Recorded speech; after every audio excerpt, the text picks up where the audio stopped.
This week on Vaticano, Pope Francis presides over a prayer vigil to remember the martyrs of the 20th and 21st centuries, saying that today's church is in need of saints who can live a coherent Christian life, as well as give their testimony till the end. Travel with us to northern Iraq and learn more about the situation of Christian cities after their liberation from ISIS. Stay with us and celebrate Pope Emeritus Benedict XVI's 90th birthday. For this and more, Vaticano starts now.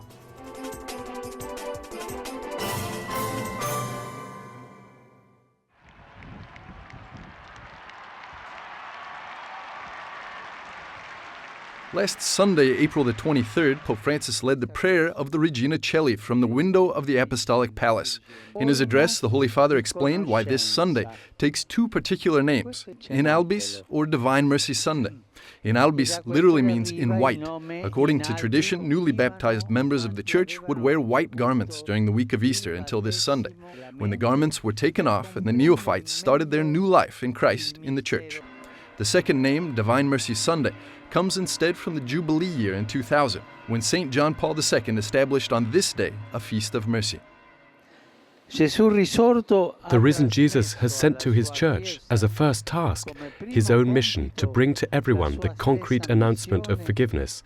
This is its first task, to announce forgiveness. This visible sign of his mercy brings with him the peace of heart and the joy of a renewed encounter with the Lord. The Holy Father invited everyone to warm up their hearts with the mercy of God and become the divine instruments of justice, reconciliation, and peace.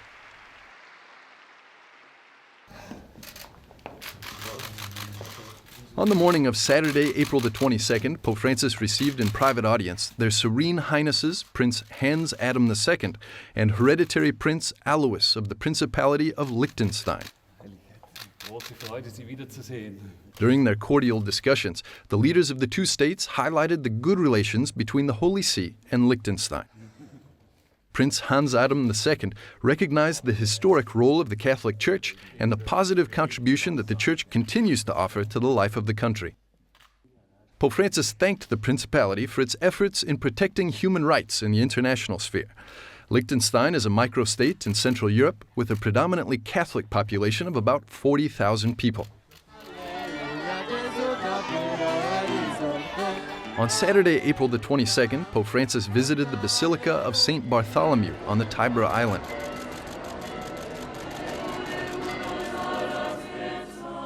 He presided over the Liturgy of the Word, a prayer vigil for the new martyrs, organized by the community of St. Egidio. This church is a special place in Rome. It has 6 chapels with memorials to Catholic, Protestant, and Orthodox Christians murdered for professing their faith in recent years. During the liturgy, family members and friends of 3 of the new martyrs shared their testimonies. The first came from Karl Schneider, the son of Reformed Church pastor Paul Schneider, who was killed in the Nazi concentration camp at Buchenwald. Rosaline, the sister of Father Jacques Hamel, killed by radical Islamists in France last year, and Francisco Hernandez Guevara, a friend of William Quijano, killed in El Salvador in 2009. The memory of these heroic, old and recent witnesses confirms us in the awareness that the Church is a church of martyrs. And martyrs are those who, as the book of Revelation reminds us, have come out of the great tribulation. They have washed their robes and made them white in the blood of the Lamb. They had the grace to confess Jesus until the end, until death. The Holy Father said that Jesus was warning us, his disciples, that this world is going to hate and persecute Christians because within the death and resurrection of Christ, we are saved from the power of the devil. We can think of a martyr as a hero, but the fundamental thing of a martyr is that he is being graced. It is the grace of God, not courage, that makes us martyrs. And likewise, we can ask, today, what does our Church need? Martyrs, witnesses, that is, everyday saints of ordinary life, because it is saints that carry the Church forward. The ceremony was highly symbolic. Upon entering the church, the Pope headed straight to an icon representing modern-day martyrs, from victims of Nazism and communism, where he stopped and prayed.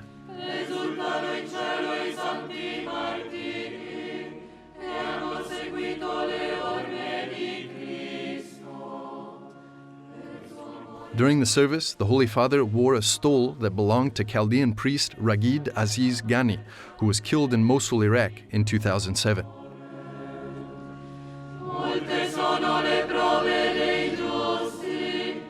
Through this celebration, Pope Francis warned of the dangerous condition of Christian communities in the world and reminded us that even today, many are the martyrs who are not afraid to give their testimony of faith.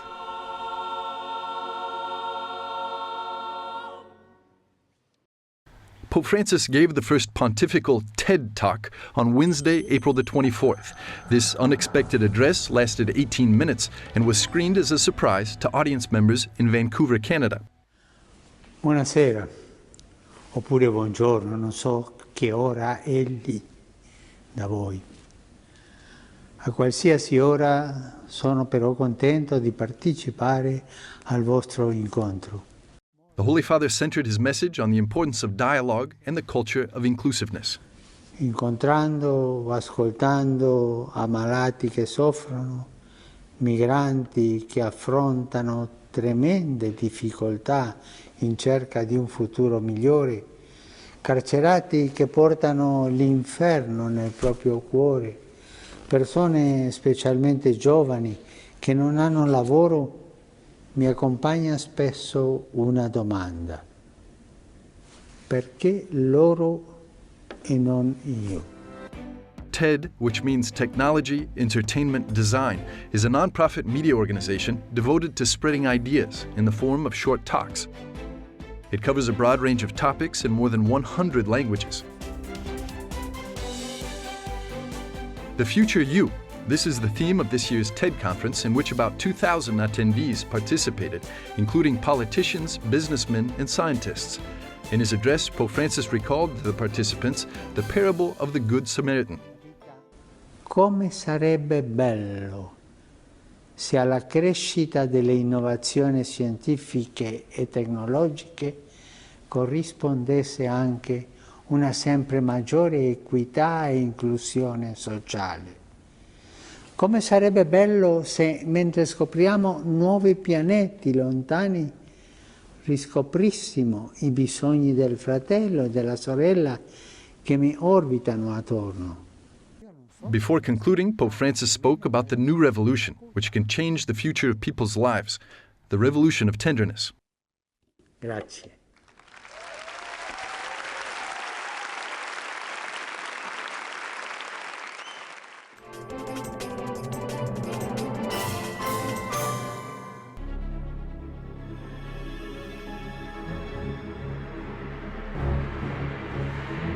On April 20th and 21st at the United Nations Geneva, the Space Security Conference reviewed main international initiatives to safeguard access to and use of outer space. And we have to look at outer space and the Earth as realities, as creations of a divine being who makes like the world in which we live in, which is or the Mars or Jupiter or Pluto or the sun or the moon or the stars. They are all outer space. 50 years ago, real-world fears led to the United Nations Outer Space Treaty, the basis of international space law about the exploration and use of outer space, including the moon and other celestial bodies. The cooperation that has animated the International Space Station is as good an example of any that has been highly resilient to other geopolitical arguments. It's interesting for the Catholic Church to keep this so-called outer space. This is 100 kilometers away. This is very close to us. Without arms, it means only for peaceful purposes. And this is one of the biggest concerns of the Catholic Church. The UN conference was organized at a time when situational awareness, preparedness, resilience and strategic autonomy have become critical factors for all public policies, shaping more incisive space security policies. We Christians, together with the other monotheistic religions, believe that the universe is the fruit of a loving decision by the Creator, who permits man respectfully to use creation for the good of his fellow man and for the glory of the Creator. He is not authorized to abuse it, much less to destroy it. Every man and woman who wears a uniform wants one thing most for our families and children: peace. Security is the key to maintaining the peace and quiet of space and a precursor to the spread of peace. The Church has followed relatively rapidly and very attentively all the developments in the research of the space. And curious enough that Vatican, some small Vatican observatory was included at the beginning of the 19th century in the program of mapping the stars, the heaven in the night, not the stars in the heaven. According to a high-rank US Air Force general, there really is no such thing as war in space. It's just war.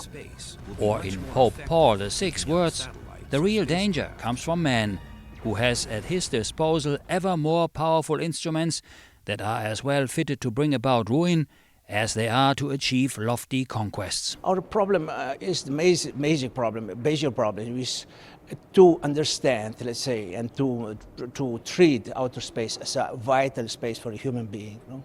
It is vital for us, and it's vital for us to reach an agreement, international agreements that would keep it vitally protected, that would be in favor of everybody. And it's very nice to hear that only 100 kilometers is, how to say, belongs to the private property. The rest is common property of everybody.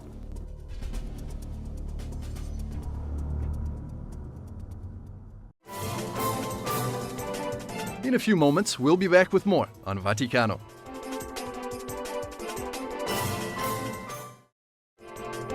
More on Vaticano begins now.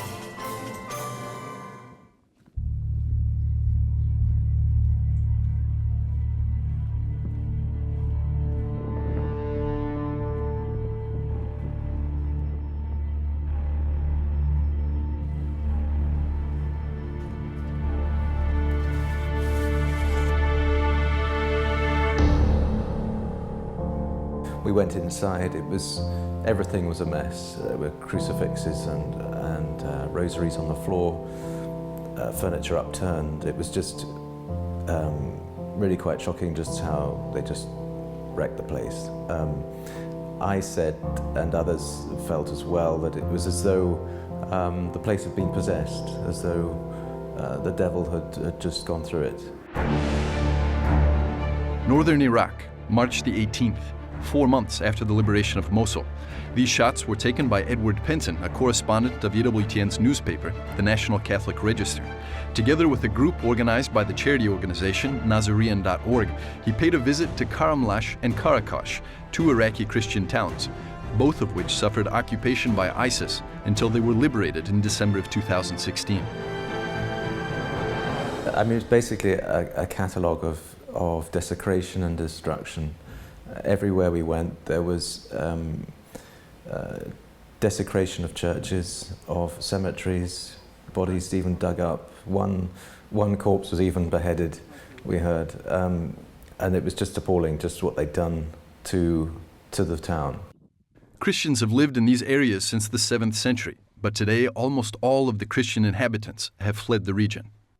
And we went to the rectory. The rectory there was defaced with graffiti on the outside saying the cross will be broken. This church was set on fire. This is the tomb of Father Ragid Ghani, a native of Karamlash, martyred in Mosul in 2007. The whole town, all the houses were set alight, pretty much, that's what we could see. They tried to destroy all of the houses, really to demoralize the Christians from ever wanting to go back. Chaldean Father Tabit Yusuf rings the bells of one of the town's churches, perhaps to remember the long-gone time of peace, perhaps a call to the world as a reminder that Christians are still here. There is hope, but it depends on us, really, on the West. Because they look to the West to really provide them with security and with jobs and to help them get them back on their feet. Here we need the support of the international community to remind the Iraqi politicians of the importance of really building a state upon law, a law that respects everyone and protects the rights of every citizen. They blame the West, they blame the United States, they blame the United States and their allies for causing the Iraq War, or at least carrying through the Iraq War, and that's The problems date back to then. When forces withdraw, as we've seen again and again, the grave mistake of Obama's withdrawal leaves chaos. You've got to provide, it's not about exporting democracy. That's clearly also been a false narrative. This Islamic terrorism, the jihadism, really took root then. It wasn't just ISIS. When we talked to some of the Christians, they said this was like the 5th wave of jihadist attacks that they faced since 2003, the ISIS one. She said if you see Karamalaj before, not now, it was more beautiful. Now they've got to rebuild their lives, so the problems are only just beginning for them, really. And the clinic, for example, in Erbil, which is helping to serve 3,000 refugees, they're running out of funds, and they're appealing for funds because people think, well, it's all okay now, but it's not. And there's still people with chronic illnesses who need help. So, you know, if viewers want to donate, I think they'd be very grateful for that.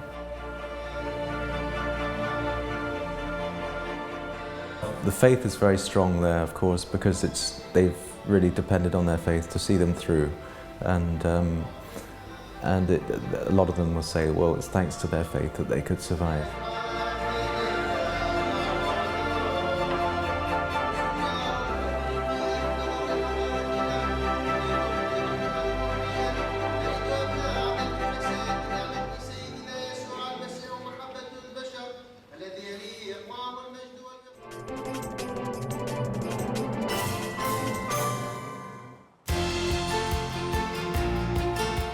The Women's Consultation Group is a permanent body within the Pontifical Council for Culture. It was created on June the 23rd, 2015, with the aim of providing our society with the unique input that comes from women. Among the members of this consultation group is Sister Marcella Farina of the Order of the Daughters of Mary. She's a theologian at the Pontifical Faculty of Educational Sciences at the Auxilium in Rome. In un certo senso tutte convergiamo in un aiuto. Well, what we try to do is we all ask Cardinal Ravasi to see the feminine side of things in all the initiatives of the Pontifical Council. So it's really many different things, and this is reflected in the fact that the consultation group is made up of 37 women who all have different scientific abilities and also professional and artistic. We have actresses and women who are specialized in fields with social communications like Google, to more, say, theological professions, and also university professors. Since the beginning of his pontificate, Pope Francis has been vocal in promoting the role of women in the Church and in society at large. A sign of this commitment was the appointment last year of Paloma Garcia Ovejero as the Vice Director of the Holy See Press Office and of Barbara Ijata as the Director of the Vatican Museums. However, Sister Marcella points out that this special papal attention to the role of women in the Church began long before. According to John Paul II, feminine genius is evident in women's attention to life, love, and to the caring for human life. He says, God entrusts the human being to her in a special way, and the woman feels the burden, the responsibility of this task. He then goes on to underline that God has entrusted man to the woman and woman to the man, but the woman has a particular feminine sensitivity. In contrast with a society that often criticizes the predominant role of men within the Church, Sister Marcella counters that this is not the case and that discrimination against women is actually incompatible with the truth of the gospel. By studying the history of the women's movement, I actually realized that the Church doesn't really have a culture that's different from that of humankind as a whole, because the Church is part of this humankind and follows the same steps, the same positive goals, risks, and limits. I also realized that when in some parts of history, like the 16th century or the Middle Ages, certain women emerged with a particular sense of responsibility and awareness, then also a little misogyny sprang up, and this as much inside the Church as in the secular culture. This happens when there's no observance of the gospel. If we observe the gospel, then there can't be any misogyny at all. The gospel, in fact, teaches us that we're all God's creatures, loved and saved, and there can't be any man-woman discrimination. 37 women are members of the consultation group, and they all come from various backgrounds: politics, science, arts, and sport. The purpose of the group is to help the Pontifical Council for Culture and also to create a collaborative dialogue with the various realities of our society and its different religions, firmly believing that diversity must be the basic tenet for the establishment of a better society. Thanks for watching. Stick around for more on Vaticano.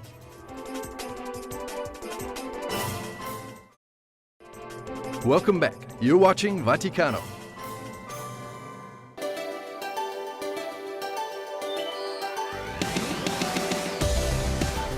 Scolas Occurrentes is a pontifical foundation aimed at the integration and education of school students, regardless of their background or religion, in order to build together the common good.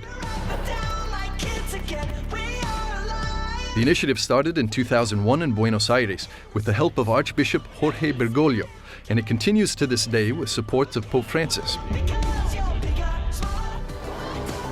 José María del Corral is the president of Scolas Occurrentes. At the beginning of April, he came to Rome on the occasion of an educational project called Citizenship.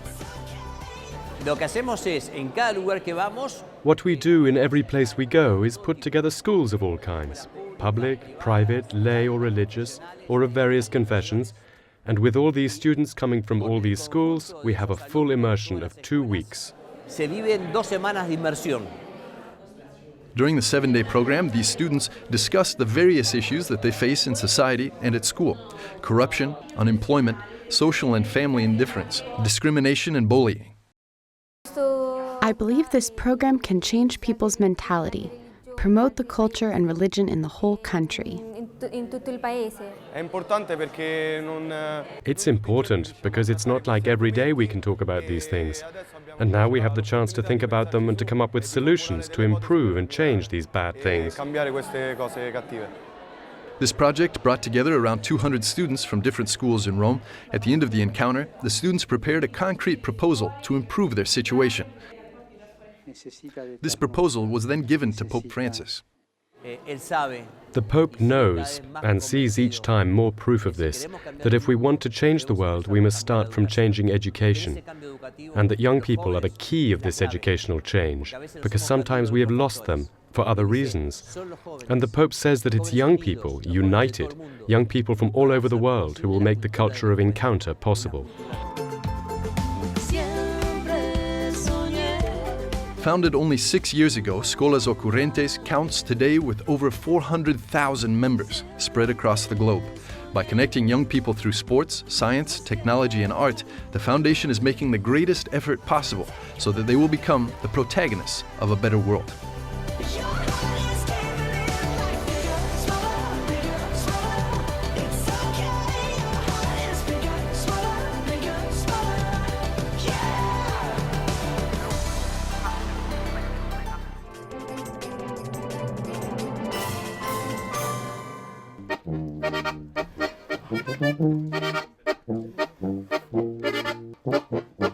Pope Emeritus Benedict XVI turned 90 on Sunday, April the 16th. A delegation from Bavaria, together with Prime Minister Horst Seehofer, came from Rome to celebrate the Pope's birthday with him. Their presents were 2 typical products of Bavarian cuisine: beer and a basket of pretzels. Monsignor Georg Ratzinger, Benedict XVI's older brother, in spite of being himself 93 years old, flew from Germany to partake in the small Bavarian party in the Vatican. The courtyard of the Mater Ecclesia Monastery, where Pope Emeritus lives, took on a Bavarian atmosphere when the guests, wearing traditional clothes, started to play some typical music and made a toast with the beer.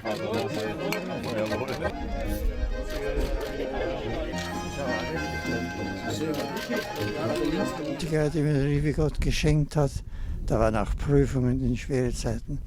Bavaria has been beautiful ever since her creation, for her bell towers, the houses with balconies full of flowers, and the goodness of her people.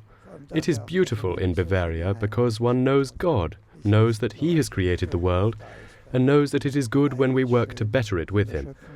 I wish upon you the blessing of God. Bring my greetings home and my thankfulness to you. With what pleasure in my heart I continue to walk and live in our landscapes, and I hope that it stays the same. Joseph Ratzinger was born on April 16, 1927, in a small Bavarian town called Markt am Inn, near the Austrian border. Archbishop Georg Ganswein, the personal secretary of the Pope Emeritus, says that for his age, Benedict's health conditions are very good.